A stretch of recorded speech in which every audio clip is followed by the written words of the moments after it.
Also with us tonight is a handsome and talented young man who helped NBC launch their 1932 season, Jack Benny.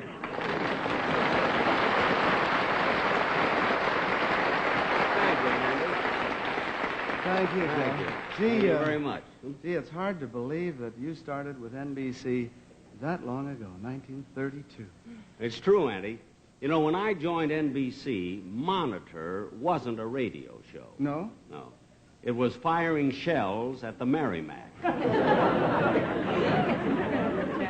the years don't seem to have any effect on you at all. You're ageless. I know. Me and little orphan Andy. By the way, Janet, I'd like to congratulate you on being appointed to the Executive Advisory Committee of the Peace Corps. Yeah.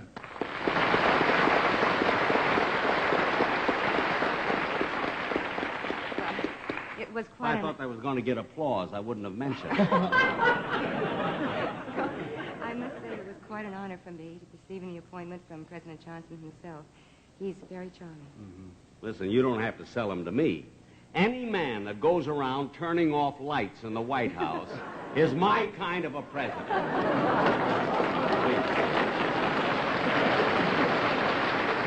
Janet, listen, if the president is really interested...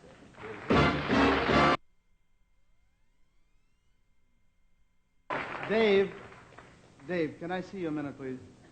Ladies and gentlemen, this is our musical conductor, Dave Grusin.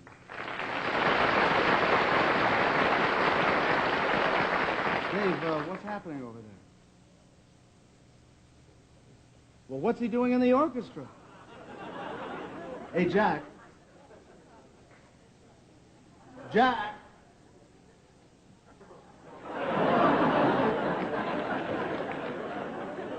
Yes, Andy. Jack, could I see you for a minute, please? Oh, sure. Well, Dave, didn't you say anything to him? Andy, I'm sorry. I really didn't even know he was there. Well, you mean he must... There are 27 men over there, and we were conducting. Everything was beautiful. Yeah. And all of a sudden, the worst sound I ever...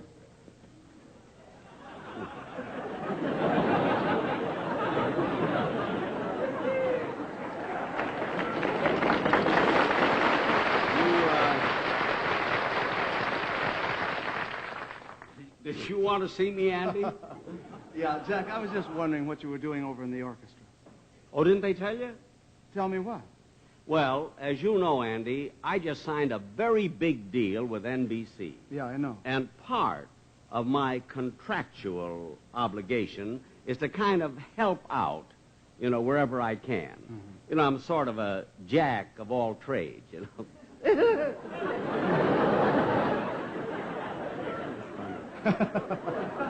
Well, I appreciate you wanting to help out, Jack, but our arrangements call for 8 violinists. Well, you've only got 7. See, one of your violinists got sick, you know. Got sick? Yes. He went to a musician's picnic 2 weeks ago and ate a bad pizza. Oh. And would you believe it, Andy, it wasn't until he heard me play that he got sick. But he'll be all right. I sold him an Alka-Seltzer. You sold him an Alka-Seltzer? Wait till they finish laughing.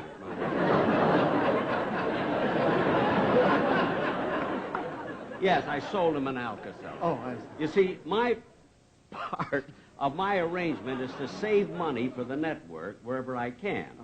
Now, most of the money from that Alka-Seltzer goes to NBC, you see. I'm lucky if I make 12 cents on the whole deal. Now, why don't you go ahead and sing your song, and I'll go back with the orchestra. And don't worry about it. Jack, just a minute, please. What is it, kid? Well, you see, Jack, this is the same... He's older than I am. This is the same orchestra we've used now for 3 years. And Dave Grusin handpicked each man, and all of our musical arrangements are written specifically for the unique talents of each musician. Now, if you sat in the orchestra, well, it might create a problem of some kind, you know. You want to know something, Andy? What's that? Your eyes are blue, too. Sing, kid.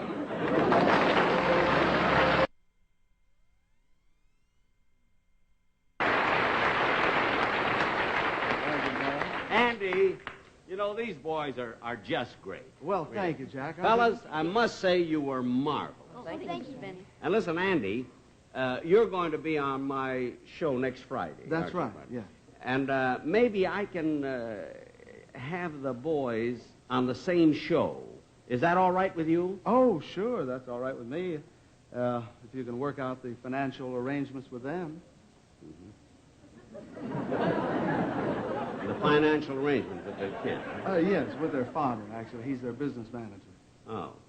Well, why drag the old man into this? I mean, I can talk to the boys and settle the whole thing. You know I'll be fair. Oh, sure. Now, let's see. Who'll I talk to? You can talk to me, Mr. Benny. Well, if you don't mind, I'd rather talk to him. There on the end. You know, he looks more... what's your name, Sonny? Jay. Jay. Yeah, that's a nice name. Now, Jay, let's talk man to man, see? Now, I know you'd rather not be bothered with a lot of talk about money, so why don't you just leave the whole thing up to me, see? Oh, it's no bother, Mr. Benny. You see, our fee is geared to our tax structure, which allows us the capital gains write-off against our residual trust plan.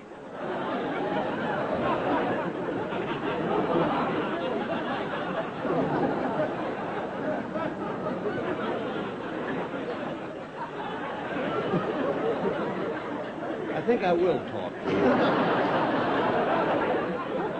What's your name? Alan. Yeah, it's a nice name. I like it better than Dave. Now, Alan, you look like a reasonable young man, you see? Hi, fellas. And Hi, I- Dad. Hi, fellas.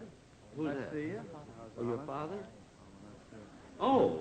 Oh, then you must be Mr. Osmond. That's is it? right, George Osmond. Oh. George Osmond. Yeah. Yeah, it's a nice name.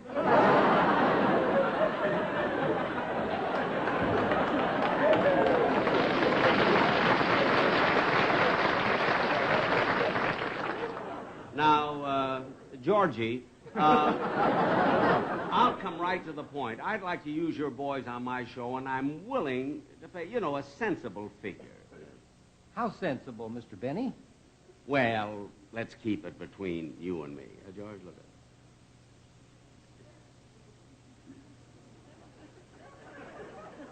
Come on, fellas.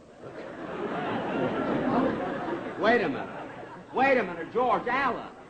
Look at, I'll make it a trip to Knott's Berry Farm and Disneyland. How about Disneyland? Anything. What?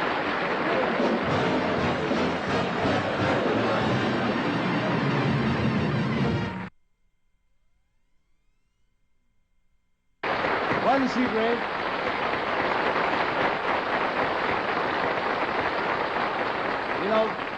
You know, when Janet was rehearsing this week. Oh, Andy, I'm sorry about the noise back there, but when I tell you what I've got planned. What do you mean planned? Well, you see, Andy, up to now, your show has been so good. Oh, well, thank you. Especially that last number. Yeah, wasn't I that saw. good? Oh, it's great. Yeah. There's a girl willing to have a tooth pulled out just for this scene. By the way, where is Janet? I'd Well, like to congratulate her. She had to change, but I'll get her. Janet. Yeah. Well, Yeah, you Andy. changed quick, I'll tell you Yeah, that. how about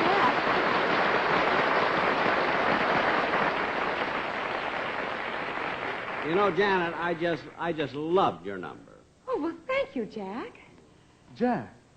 Gee, that's Yeah, a nice name. I knew you were going to say that. Andy, just pay attention, will you? After all, this is your first show of the season, and you need a big finale. You see? Well, what's wrong with the one we've got, Jack? Look, I'll admit that your musical tribute to Victor Herbert is a fresh idea, you being rather conservative. But I've got something much better.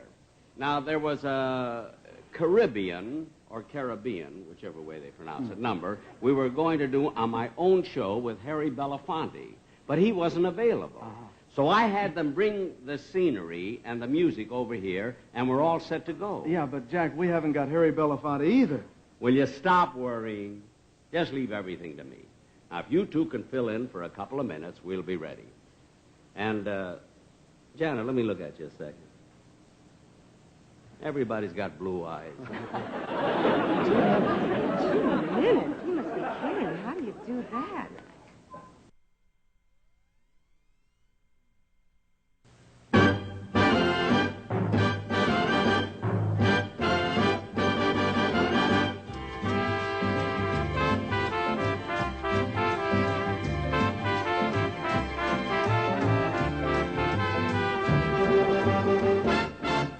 There's a tiny little island in the Caribbean. This island is the prettiest I've ever seen. The natives sit around and hardly do a thing. Oh, the only thing they do is sing.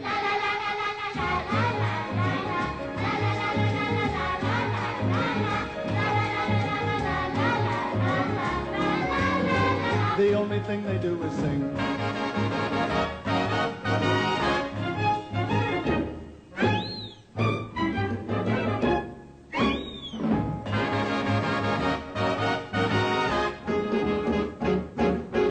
There was a pretty girl upon this tropic isle. At wooing natives she was very versatile. She only had to look at them and wink her eye. And when she would wink her eye, each native would stand up and cry.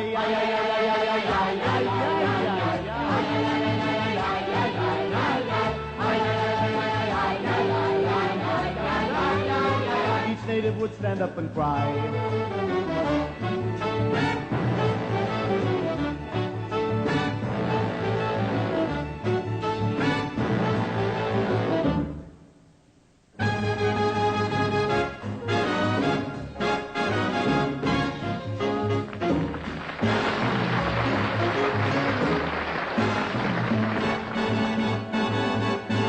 One day there came a stranger who was tall and slim, and all the natives wondered as they looked at him. What treasures did he have? Was he a man of means? Were they emeralds or pearls, or were his pockets full of beans?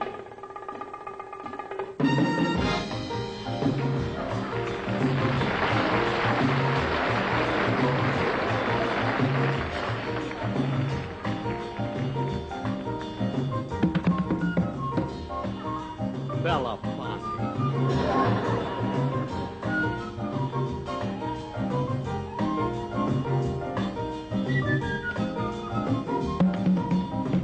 Matilda!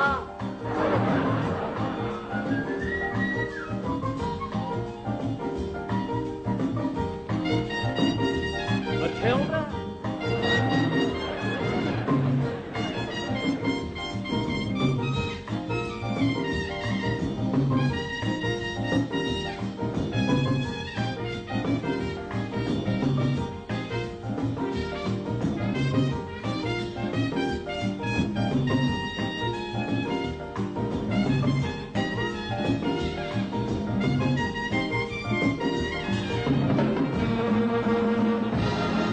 That's the story of our island in the Caribbean, the story of the stranger and the island queen. The natives talk about it till this very day. If you say, you'll hear them say,